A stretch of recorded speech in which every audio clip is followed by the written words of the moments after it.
विजेंद्र मेहरा, प्रदेशाध्यक्ष CITU हिमाचल प्रदेश। आज Himachal Pradesh CITU की राज्य स्तरीय बैठक मंडी में संपन्न हुई है और इस बैठक के अंदर जो मजदूरों से संबंधित मुद्दे हैं उस पर विस्तार पूर्वक चर्चा जो है राज्य कमेटी ने की है। और आज जिस रूप में हमले हैं केंद्र और राज्य सरकार की नीतियों के मजदूरों के ऊपर, उस पर चर्चा करके एक आंदोलन की रूपरेखा हमने तैयार की है। हम ये मानते हैं कि पूरे देश के अंदर ख़ास तौर पर पिछले 1 वर्ष में और पिछले 6-7 वर्षों से भी जिस तरीके से मज़दूरों और किसानों पर और आम जनता पर हमले बढ़े हैं, उससे ये बात साफ़ हो गई है कि ये जो केंद्र सरकार है निश्चित तौर से जो अमीर हैं, जो कॉरपोरेट कंपनियां हैं, जो बड़े बड़े औद्योगिक घराने हैं, जो बड़े बड़े ठेकेदार हैं और जो पूंजीपति हैं, इजारेदार हैं, उन सबको लेकर जो है उनके फ़ायदे के लिए ही ये सरकार काम कर रही है। पिछले वर्षों में हमने ये देखा है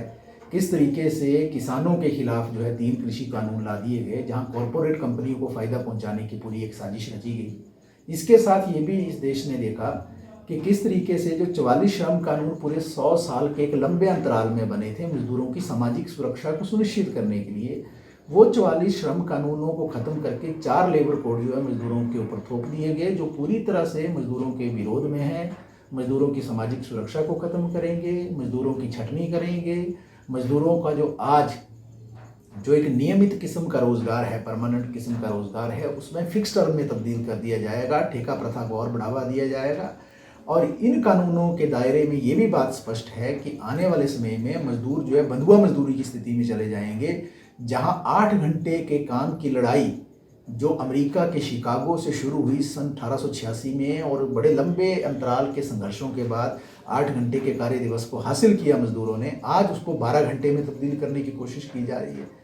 आज 12 घंटे की अगर शिफ्ट जो है उसको लागू कर दिया जाता है तो हिंदुस्तान के उद्योगों में जो काम करने वाले मजदूर हैं उनका 1/3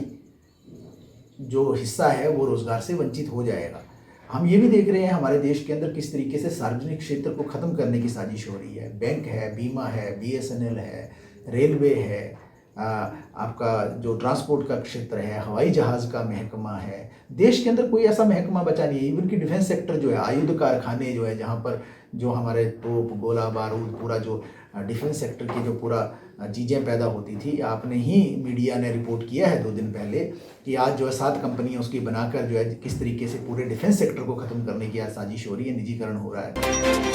हिमाचल दर्पण लाइव टीवी